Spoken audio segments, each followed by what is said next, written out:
자, 쉘 관리 부분의 이제 마지막 부분인 이제 쉘 스크립트 작성하기에 대해서 이제 같이 한번 보도록 하겠습니다.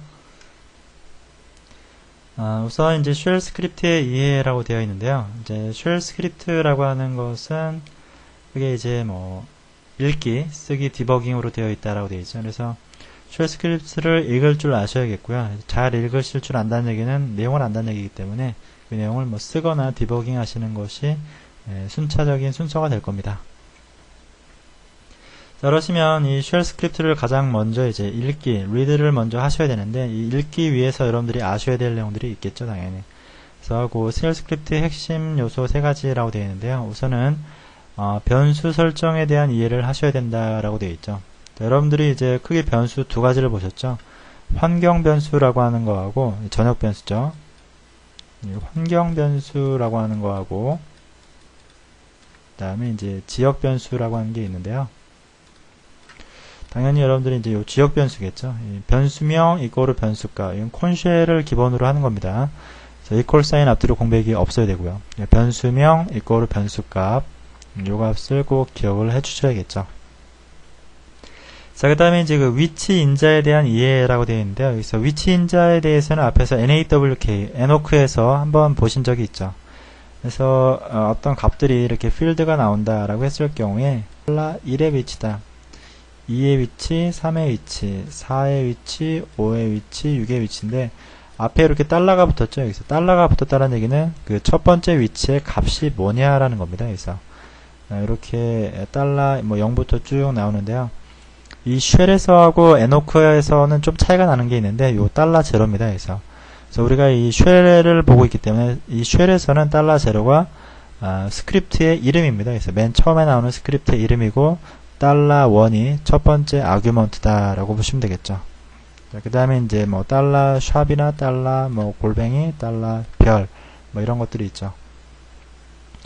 자, 이 달러 샵이라고 하는 거는 개수입니다. 아규먼트의 총 개수, 요 위치 인자의 총 개수를 의미하고 달러 이 골뱅이와 달러 별 이런 부분들은 이제 모든 아규먼트, 예를 들어 6개면 요 6개 모든 아규먼트를 의미한다 라고 보시면 되겠죠. 그래서 요 위치 인자라고 하는 걸 여러분들이 잘 이해를 하셔야지만 나중에 스크립트에서 달러 1, 달러 2 이렇게 나오고 달러 뭐 이렇게 0, 달러 뭐 이런 게 나오는데 여러분들이 이런 부분들을 이해를 하셔야 됩니다. 자, 그 다음에 이제 제어문 구조에 대한 이해라고 되어 있죠. 제어 구조에서 순차 구조가 있고 그 다음에 반복 구조가 있고 뭐 이런 구조들이 있는데요.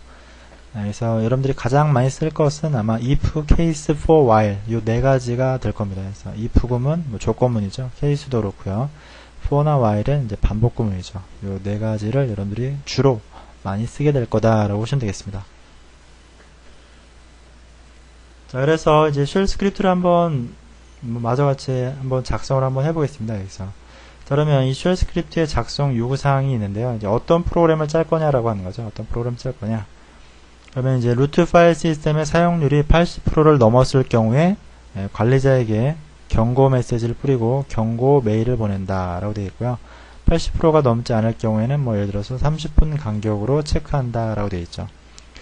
자, 뭐 굉장히 좀 복잡한 것 같은데 뭐 제일 중요한 거는 바로 요거죠. 그래서 루트 파일 시스템이 이제 80%가 넘었냐라고 하는 거죠. 그러면 이제 이 80%라고 하는 이 숫자를 일단 먼저 검색을 해내서 이걸 가지고 이제 비교를 해가지고 실제 뭐 숫자라고 비교를 해서 80이라고 하는 게 넘어가면 에코로 이제 메시지를 뿌리시면 되겠죠. 자, 우선 그 전체적인 그 순서를 보시게 되면은 가장 먼저 일단은 이제 어떤 쉘 스크립트로 짤 건지 쉘을 먼저 선택을 하셔야겠고요. 그 다음에 이제 1번 라인에다가 쉘을 선택하고 두 번째 라인부터 이렇게 샵이 들어가면 이건 주석입니다. 그래서 C랑은 좀 다르게 샵 뒤에다 나오는 문자는 다 주석이다 라고 보시면 되겠습니다. 스크립트에 대한 설명이라고 보시면 되겠죠. 자, 그 다음에 명령어를 충분히 테스트한다 라고 되어 있는데 한 번에 여러분들이 프로그램을 짤 수는 없고요. 저희가 루트 파일 시스템의 그 사용률을 뽑는 거는 앞에서 이제 df-k랑 뭐 grep, 워크로 이제 한번 해봤죠. 이렇게 해서 명령어를 충분히 뽑아서 여러분들이 80%를 이제 그러니까 사용률을 검색을 먼저 해내야겠죠. 그래서 이 내용은 바로 그런 의미를 얘기하는 것이고요. 그 다음에 이제 그 내용을 가지고 이제 변수를 설정하시면 됩니다. 그래서 변수를 설정하시고, 그 다음에 변수를 비교를 하면 되겠죠. 현재 값과 변수를 비교를 하시고요. 이렇게 확인을 해주시고, 그 다음에 이제 다 작성을 하셨으면 스크립트의 퍼미션을 이제 변경한다라고 되어 있는데, chmod라고 하는 명령어로 chmod, 그 다음에 플러스 x, 그 다음에 파일명 이렇게 하시게 되면, 혹은 뭐 755 이렇게 해서 퍼미션을 이제 바꿔주시고 나서 실행을 하시면 되겠죠. 뭐 점 슬래시 파일명, 그 다음에 엔터 이렇게 하시게 되면 실행이 된다라고 보시면 되겠죠. 자, 우선은 이제 다음 페이지에 가서 이 내용이 이제 기본적인 세팅이었고요. 여러분들이 이제 몇 가지 더 내용을 리드할 때 몇 가지 더 내용을 좀 확인하고, 그리고 나서 스크립트를 한번 작성을 해보겠습니다. 자, 우선은 이제 문자열을 여러분들이 쓰기 위해서 보여주기 위해서 echo라든지 print라고 하는 명령어를 사용하실 수가 있습니다. 그래서 문자열을 여러분들이 디스플레이 할 때 echo나 print를 사용하시면 된다라고 보시면 되겠죠. 그래서 보시면 되겠고, 그 다음에 이제 커서에 문자열을 입력할 때 커서가 이제 문자열 다음에 이렇게 보여주고 싶으시면 역슬래시 C라고 하는 거, 아니면 프린트 같은 경우에는 이제 -n 옵션 이렇게 해서 여러분들이 예를 들어 뭘 물어볼 때 이제 뭔가를 물어보고 있는데 여기서 이제 뭔가를 이제 입력을 하셔야겠죠. 입력을 하시는데 원래 이런 WC나 역슬래시 C나 -n 옵션을 안 주시면 커서가 여기가 있죠. 그래서 이거를 개행 금지라고 해서 이렇게 특수 문자 중에 하나라고 보시면 됩니다. 문자 중에서 -n이라고 하시게 되면 이거는 개행해라 이거죠. 이거는 개행하지 말아라. 이런 의미라고 보시면 됩니다. 자, 다음에 이제 앞에서 썼는데, 좀 더 정확하게 설명을 안 드린 부분 중에 하나가 바로 이 쿼팅입니다. 쿼팅. 여러분들이 프린트를 하실 때, 혹은 스크립트를 짜실 때, 이 쿼팅을 이해를 못 하시면 안 됩니다. 그래서 쿼팅은 크게 세 가지가 있습니다. 쿼팅은. 그래서, 콧다운표, 싱글 쿼팅, 그 다음에 더블 쿼팅, 백 쿼트, 이렇게 있는데요.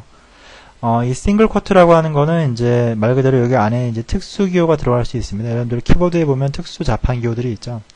그런 기호들을 해석을 안 하는 거죠. 여기서 메타 캐릭터의 의미를 해석을 안 하는 게 바로 이 싱글 쿼트다라고 보시면 되겠죠.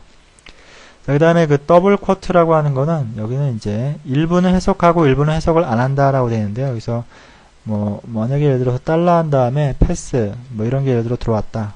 그러면 이건 당연히 해석을 하겠죠.